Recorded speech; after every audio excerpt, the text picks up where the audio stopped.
I love strings. I want them on my productions all the time. I often know what I want the parts to sound like, but it can be surprisingly difficult for us non-classically trained, mere mortal musicians to communicate with seasoned orchestral musicians who think about and play music in a very different way. When I was working with Avery Bright on the latest Somerville Sounds library, which by the way, it's called Woven Violin, it works with the free Kontakt Player, so all you need is a DAW and it sounds like this.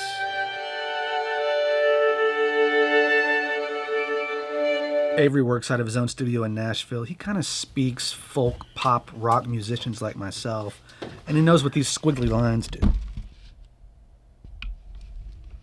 Why'd I do that? Now I gotta get this all back. I can read music, okay? I'm just slow. So while I was there working with him, I asked him to teach me and you how to speak strings. The logistics of working remotely with string players can also be confusing, so I went home and wrote a part. C sharp, D, F sharp. Sent it through internet. Avery played it, sent it back to me. I downloaded it, imported it back into Pro Tools, and I'm going to show you the whole thing. Disclaimer. I had a second camera set up to capture this interview with Avery, and on that second camera was my fancy microphone that was picking up his voice. I have no idea what happened to those files. You can understand him, it's not terrible, but I did make a video on how to make your music not sound amateur, so it sounds kind of amateur. I just felt like I needed to say that. Back to Nashville. Avery, what are some instructions that you get from composers, artists, musicians, the people that send you work that leave you scratching your head? Some of my favorites are always the using words that don't have musical equivalents. You know, make it sound more like how a dandelion smells. You know, or can you make it sound more like brown? You know, just having like the base level of vocabulary to communicate, sort of describe what you want to hear. You know, what you want the strings to sound like or the role for them to play. That's probably my main one. We're about to get back into sampling, the joy of sampling. Woo. Would you mind walking us through some of the basic articulations that everybody really needs to know before they reach out to you? It's not required, but it sure would help the process if they could at least speak some of these basic terms. Yes. Okay, I think there's 6 basic terms that communicate most everything you need to with the string player. Knowing your articulations. So obviously the first one is legato, like a long connected stroke. Nice and legato, smooth pose. The next 2 are commonly confused, spiccato and staccato. So spiccato is where the bow bounces off the string. It's a more percussive sound, a lighter stroke. Staccato basically translates to just separated. So you can have long notes that are separated, or you can have short notes that are separated, but spiccato is where the bow comes off the string. Staccato is where their notes are separated. It's all it means. There's just space between notes. So spiccato and staccato. Tremolo is, I love it. Producers always come in, they say, can you do the little like thing is the sort of how everybody describes that. But tremolo is where you have that sort of, this is the one that usually people don't know how to describe that. Sort of a sparkly pad. Pizzicato, most people know this one. It's just the plucking the strings, and then vibrato is another sort of term you should know in terms of vibrato for string players. Is the wave around that note. It's sort of a decoration of the note, if you will. And you can play a lot of stuff non-vibrato. And that sometimes tends to call less attention to itself or blend a little bit better. Accented notes, if you want to emphasis on a specific note. So if there's some line, marcato or tenuto are other words you can use, but accented usually will get the job done, knowing how to say. Just accent the third note in that line, and then boom, I can do that. For lack of a better term, we'll say that now you're working primarily in the pop world, or the folk world, or whatever it is. The non-traditional, non-orchestral, classical sense is not really what you do here the most, correct? Very true. What are some of the challenges that you face trying to learn how to speak the language that us, mere mortals speak? 1, 4, 5, 6 minor. Oh, no. happy chords, sad chords, all that kind of stuff. Yeah, no, I love it, man. I always talk about it or think about it in terms of like a vertical understanding of music versus a horizontal understanding. So violinists and string players in general are just have, I think, coming out of conservatory or school, have a very horizontal understanding of music where everything is, it's one line and all the dynamics and articulations are written in, and you don't necessarily have to think too musically. You just think about execution and technique and just executing what's on the page to the very best of your ability. And that's great. It makes you a great performer and a great executor, but it's not always the most musical approach to music. So you find yourself playing a lot of music that you might not necessarily be feeling. So that's, for me, was the big jump, was going from just focusing solely, after years and years of sitting in a practice room by yourself to perfect your technique and get as good as you can, to then have to like zoom out and get out of your own head, and while you're playing along with the track or writing string parts, having to think vertically about the song, hearing the depths of the dynamics and the depths of the harmonics, what's happening harmonically, instead of just your one isolated part that fits into this greater canvas of the orchestra. Does it sound good from a violin player's perspective, but does it fit in with what you're playing? Sometimes you don't need as much vibrato. Sometimes your articulation has to be a lot lighter than you would play soloistically or in the section of the symphony. Or your interpretation of how the line moves needs to match what's happening in the track, not necessarily even what the dynamics are written on the page that the producer or the arranger put on. Yeah, as a instrumentalist guitar player, the most I ever get is a chord over a word most of the time. Yeah. Or a number or a chart of some kind. So we're used to knowing that we have to fill in the gaps. And I imagine when you come from the orchestral world, you're kind of told exactly what you play. I want you to think like me when it comes to working on parts. Like, you need to know, it's up to you to not play. Yes. Right? Yeah. As the player, some of the onus, is put on you to be a good, not just executor, but a good sensitive musician. Yeah. Outside of just executing, So again, being aware of the track and not having to have the producer or the arranger have to pause every 3 measures and say, hey, I need a dynamic less on this, or I need a dynamic more. Can you actually get that pizzicato like right on the beat instead of just a hair a second after, Yeah. So the awareness is important, and you're able to work with people that aren't string players, or aren't classically trained conservatory people that may not have the vocabulary or the technique or whatever it is, the academic part of your musicality. They may not have that, but they have that in spades in other areas that you don't. And so identifying that and being able to live in their world is really important to make successful and flexible as a studio musician. While you're at the computer, talk to me about the logistics of sending files back and forth to collaborators. Tell me what works, tell me what doesn't work. The challenge is obviously that there's a bunch of different DAWs, digital audio workstations, and so you've got people in Logic, you've got people in Pro Tools, and Studio One, and you have to find ways to where you can send stuff back and forth and the sessions look the same on both sides. There's like 3 or 4 things that are super important to make that happen. The first one is making sure everything is bounced from zero. That all the audio is bounced from zero. So when I drop it in, everything lines up. The downbeat is the downbeat. Second thing to know is the song on the grid. If it's on the grid, if there's a tempo, then tell me what the tempo is. Also tell me what the key is really nice. But I can figure that out. I can also figure tempo out. And then if there's MIDI, if you're sending MIDI, especially if you've got parts that you want me to overdub as a string player, or even just reference parts, make sure that those are also exported from zero. If you just export, and I'm not sure how this works in all DAWs, but I've worked with a lot of people in Pro Tools and Studio One, to where when they just export MIDI, if they don't export it with a ghost note at the very beginning, at the down at zero, then it just exports that MIDI channel from whatever the first MIDI trigger is. Mm-hmm. And unless I've got a bounce of the strings by themselves, or the actual track that's being played, then I don't know where that MIDI starts, and it just ends up being this huge cobweb of especially if there's 16 different string patches with the different articulations. It's a huge mess. It's also really helpful if you have string parts that you have written or ideas as the producer or the artist, and you want me to either reference those or play those.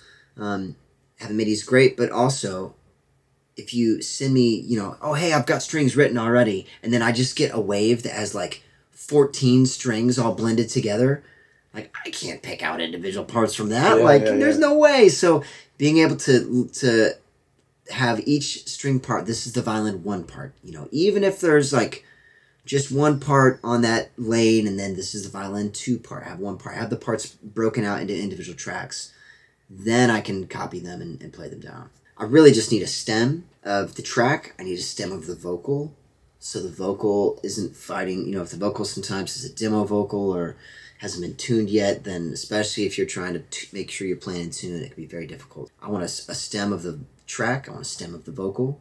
I want a stem of your strings. And then what the beautiful part was when he came over, instead of us spending 2 hours trying to figure out what to play, we started with what he sent, and then we were able to build off of these ideas. So instead of him showing up and saying, I don't know what I want the string to do, how about you decide? That can be really taxing on the violinist or the string player when they're trying to be the instrumentalist, but then also trying to fill the shoes of being the arranger and the producer. It's a lot to ask, to just show up cold, and a song that you as the producer engineer have lived with, or maybe even written and recorded yourself for the last few months, to have show up on a session with that and then expect someone to give you amazing parts within 2 hours of having heard the song for the first time. Yeah. And then write something cool. Even just loose ideas of what you want in specific areas can really speed the process along and foster creativity in the session, because then the player sort of knows what you're going for, and then they can say, hey, what would be really cool? Let's build off your idea instead of trying to come up with ideas from the ground up. What we have here is a track that I wrote to demonstrate woven violin in kind of an intimate, quiet setting. I played piano, couldn't help myself, added guitar and bass. With woven violin, it sounds like this.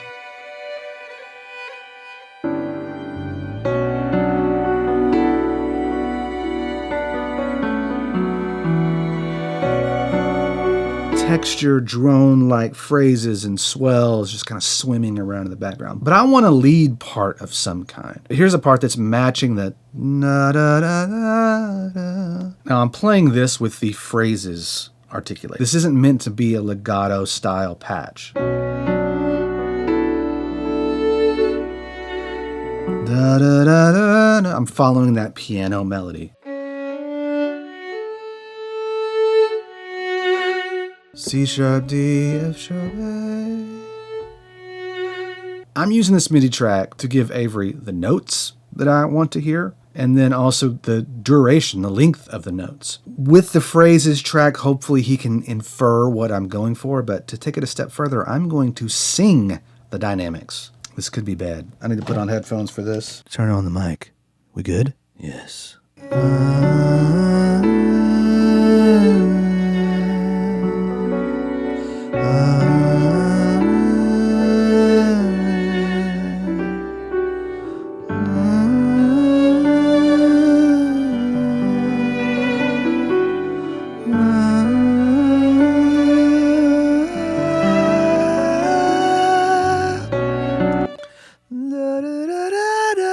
You think I could do it?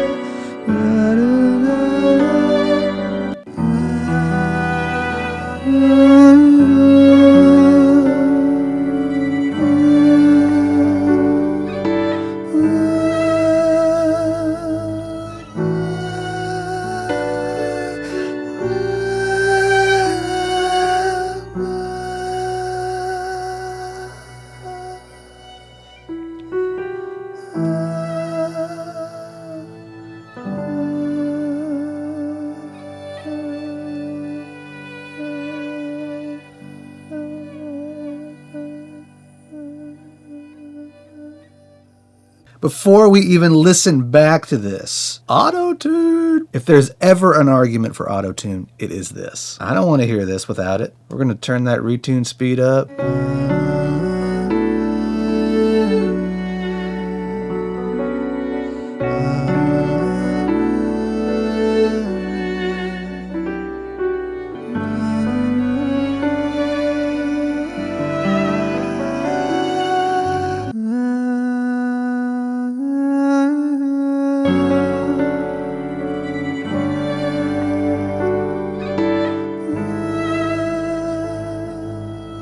don't know if that's going to help him or make it worse.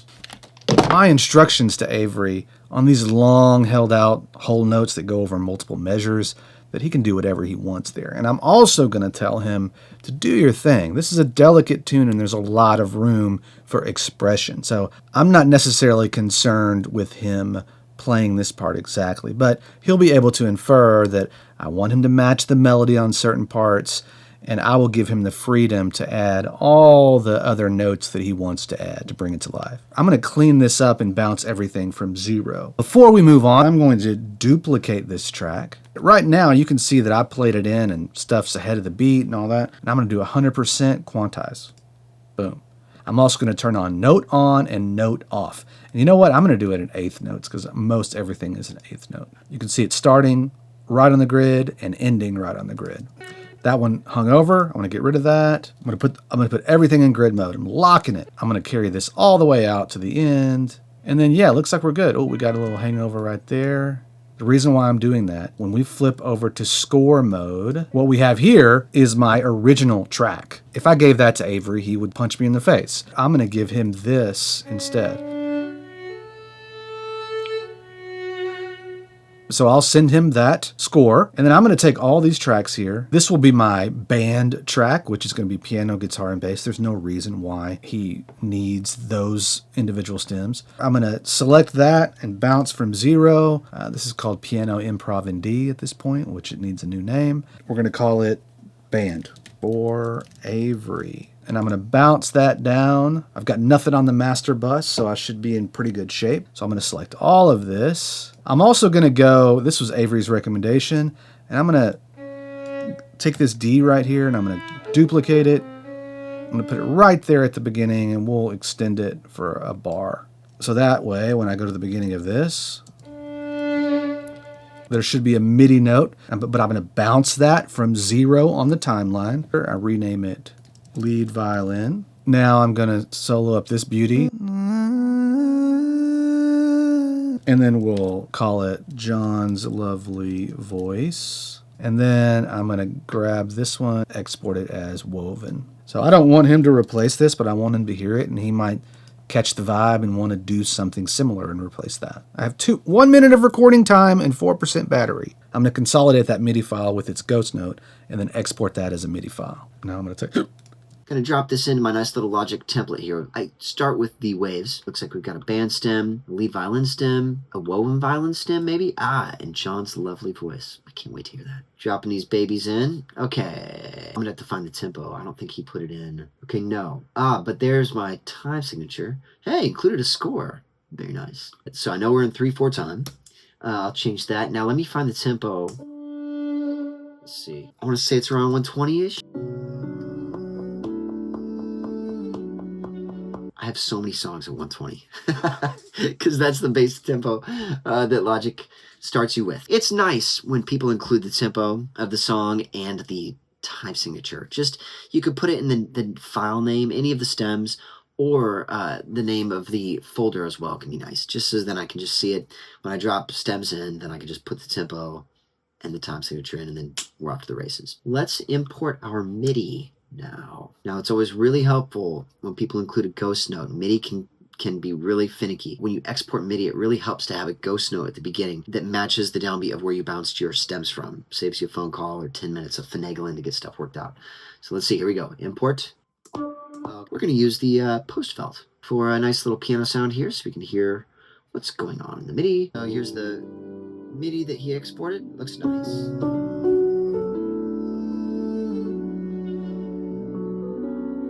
If you send me MIDI or send a string player MIDI, if you can just hard quantize it, then it's really easy for me to open up the score, boop, right here, go into my project score settings, make sure there's a bar number at each bar, and then you'll see this little bit here at 67. That happens when MIDI notes overlap. All right, so let's go back in the piano roll, check this out. Sure enough, look at that. There's our perpetrator right there. All you're going to do is just drag that back so we don't have an overlap. And now let's look at our score again. Beep, right there. Clean as a whistle. John did a great job here. Well done, John.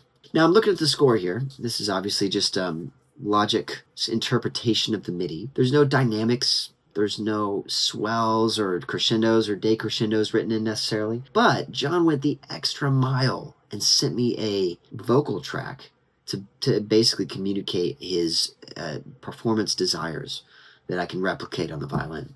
And that is actually unbelievably helpful here. I could probably count on one hand the number of times someone has done this for me. And I think John might be setting a new gold standard here. Also, in the vocal performance, let's just listen to it. It's like straight out of Lord of the Rings, dude. Sounds great. I mean, I have everything I need. The only thing that I would do differently would be maybe just include the tempo of the song and the time signature in anywhere in the file names here. You can just put it right here. So you'd be like, for Avery, 120 BPM, 4/4. Boom, like that. And then that saves me from having to kind of finagle and figure it out myself. Really nice work, John. Can't wait to record this.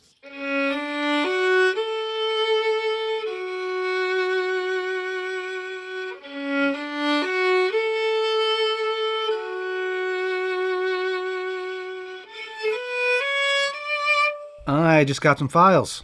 Here's my track. Here's that voice of mine. Put a few effects on it. Compressed it, delay. This is Pro Tools. It doesn't matter what DAW you use. Just go ahead and bring them all in. Boom! Look at that. We have audio files. And they are lined up. Close mic, room mic, and the Shopes. Those two mics are similar. I think I like the Shopes better. They both sound great. And it looks like it gave me a little something else. I'm going to color code these just so I can keep them separate. He wasn't sure about the note that I wanted. And then I think I like that better. I'm going to group these. You don't need to know all this. This is not a Pro Tools class. Flip mode. My voice there.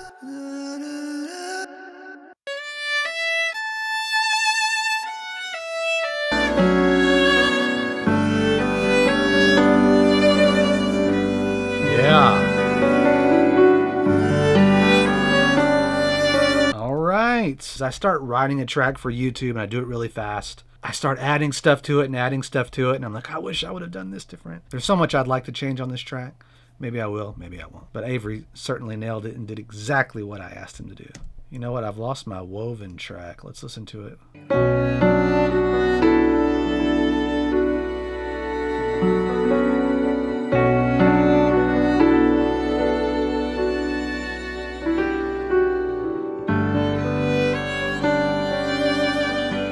I think what I might do is go back and rewrite the woven parts to now match this violin, because originally I was just demonstrating how you could feather out the sound and it could sound really nice and textured. Now that I have this solid melodic line, I think I can be a little more purposeful. That's not the word, but I can be a little more whatever the word is with my harmony using the woven violin. Maybe I'm the only one who puts up these silly barriers to doing things like hiring a string player, but it can be a bit overwhelming, and if you find the wrong person, maybe they're not going to be as cool as Avery. So whatever you can do on the front side to make it as clear as possible, well, you're going to get a better result sent back to you. Let me know what else you struggle with. Maybe I'll make a video about it. Check out Woven Violin. Talk soon.